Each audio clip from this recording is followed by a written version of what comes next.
June மாதத்திற்கு பிறகு 3ஆம் இடத்தில் உச்சம் பெறும் குரு பகவானால் மேலும் நற்பலன்கள் கிடைக்கப் போகின்றன. அவர் அங்கிருந்து தன் 9ஆம் பார்வையால் தனது மீன ராசியை பார்க்க போகிறார். அங்கு உள்ள சனி பகவான் புனிதப்பட்டு மேலும் நன்மைகளை செய்ய போகிறார்.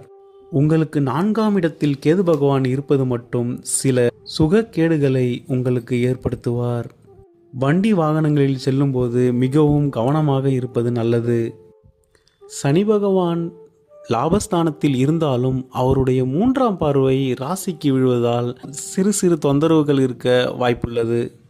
நீங்கள் கேது பகவானிற்கு மட்டும் சில பரிகாரங்களை செய்து கொள்ளுங்கள்.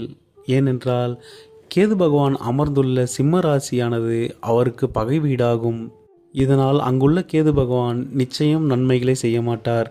அவர் தீங்கு விளைவிக்காமல் இருப்பதற்கு சர்ப்பசாந்தி பரிகாரம் செய்து கொள்ளுங்கள். அல்லது காஞ்சிபுரத்தில் உள்ள சித்திரகுப்தர் கோவிலுக்கு சென்று விளக்கேற்றி வழிபட்டு வாருங்கள். ஒரு முறையாவது சென்று வருவது நன்மையை ஏற்படுத்தும். ஒட்டுமொத்தமாக பார்க்கும்பொழுது இந்த ஆண்டு உங்களுக்கான ஆண்டு. மிகவும் நம்பிக்கையுடன் செயல்படுங்கள்.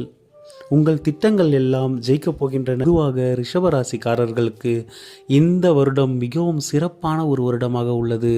நீங்கள் புதிய தொழில் தொடங்கலாம், திருமணம் நடைபெறும், குழந்தை பேறு கிடைக்கும், தங்கம் மற்றும் வீடு மனை வாங்கும் யோகங்கள் ஏற்படும், ஐஸ்வர்யம், அனைத்து நன்மைகளும் நடைபெறக்கூடிய ஓர் சிறப்பான ஆண்டாகவே இந்த ஆண்டு உங்களுக்கு அமையப் போகிறது.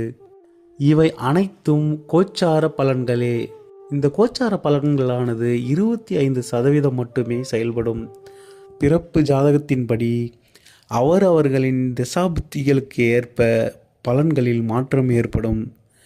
ரிஷபராசி நேயர்களே, இனிய புத்தாண்டு நல்வாழ்த்துக்கள். நன்றி.